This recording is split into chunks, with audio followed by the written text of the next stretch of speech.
નમસ્કાર, આઝાદ મીડિયા લાઈવમાં આપનું સ્વાગત છે। જૂનાગઢ જિલ્લામાં ચૂંટણી તંત્રની બેધારી નીતિ સામે આવી છે। એક તરફ જ્યાં ભૂપત ભયાણીને તેમના નિવેદન મામલે આચારસંહિતાનો ભંગ કર્યો હોવાનો રિપોર્ટ મળ્યો છે, ત્યારે બીજી તરફ કિરીટ પટેલને ક્લીન ચીટ આપવામાં આવી છે। આ મામલે હવે ઉચ્ચ કક્ષાએ રજૂઆત કરાઈ છે। જૂનાગઢ જિલ્લામાં ચૂંટણી તંત્રના અલગ અલગ દ્રષ્ટિકોણ જોવા મળી રહ્યા છે।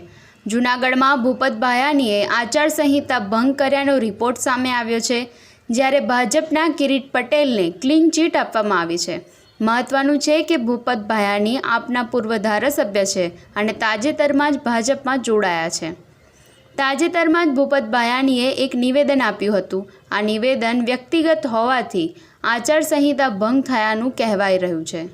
મિત્રો, રાષ્ટ્રના હિતની ચૂંટણી છે। આપ સૌ સમજી શકો કે રાહુલ ગાંધી જેવા નપુંસક વ્યક્તિત્વના હાથમાં દેશની કમર ન સોંપી શકાય। સમજી શકીએ ને બધા?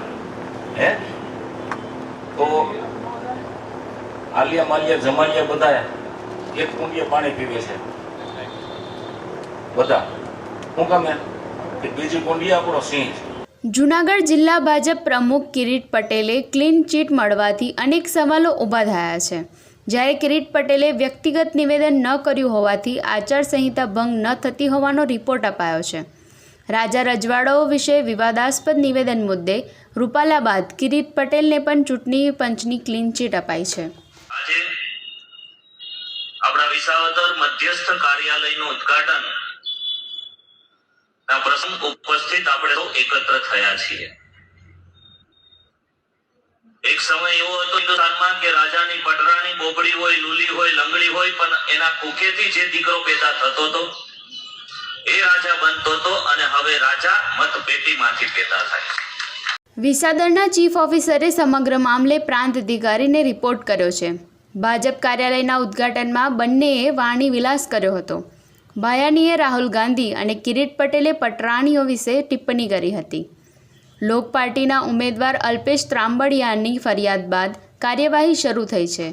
આ મામલે ચૂંટણી તંત્રની બેધારી નીતિ સામે ત્રાંબડિયાએ ઉચ્ચ કક્ષાએ પણ ફરિયાદ કરી છે।